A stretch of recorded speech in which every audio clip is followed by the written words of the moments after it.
Hello guys, welcome back to my channel Anupama blog. তোমরা সবাই কেমন আছো? আমি তো ভালো আছি। আর আজকে বানাবো হচ্ছে ফ্রায়েড রাইস। তো তার জন্য দেখো আমি কিছুক্ষণ আগে চালগুলো ভিজিয়ে রেখে দিয়েছি। তো দেখো তারপরে এখানে আমি জল গরম হতে দিয়ে দিয়েছি। তারপরে জলের মধ্যে আমি দিয়ে দিলাম ঘি, তারপর দিয়ে দিলাম তেজপাতা, দিলাম লং, এলাচ আর দারচিনি।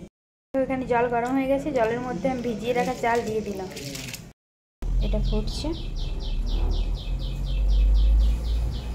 বেশিক্ষণ কিন্তু ভাপানো চলবে না, নাহলে চালটা গলে যাবে। তো দেখো এখানে আমি ফ্রাইড রাইসের জন্য নিয়ে নিয়েছি গাজর, ক্যাপসিকাম, বিনস আর কিশমিশ আর কাজু। দেখো এবারে আমি এখানে দিয়ে দিলাম কিছুটা সাদা তেল, তারপরে দিয়ে দিলাম ঘি,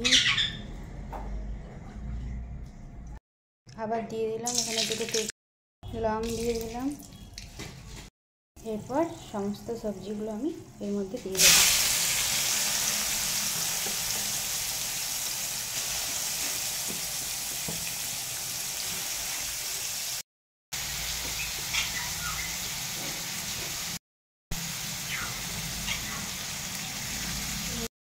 ভালো করে এগুলো নেড়ে নেব।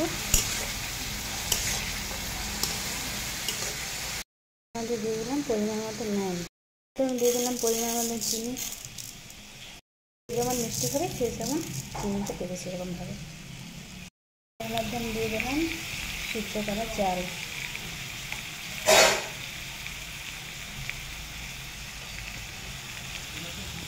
সো দেখো আমার ফ্রায়েড রাইস রেডি।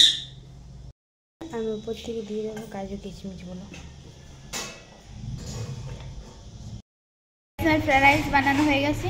ফ্রায়েড রাইসটা কেমন হয়েছে তোমরা কমেন্টে জানাবে। আর ফ্রায়েড রাইসের সাথে ছিল এখানে চিকেন,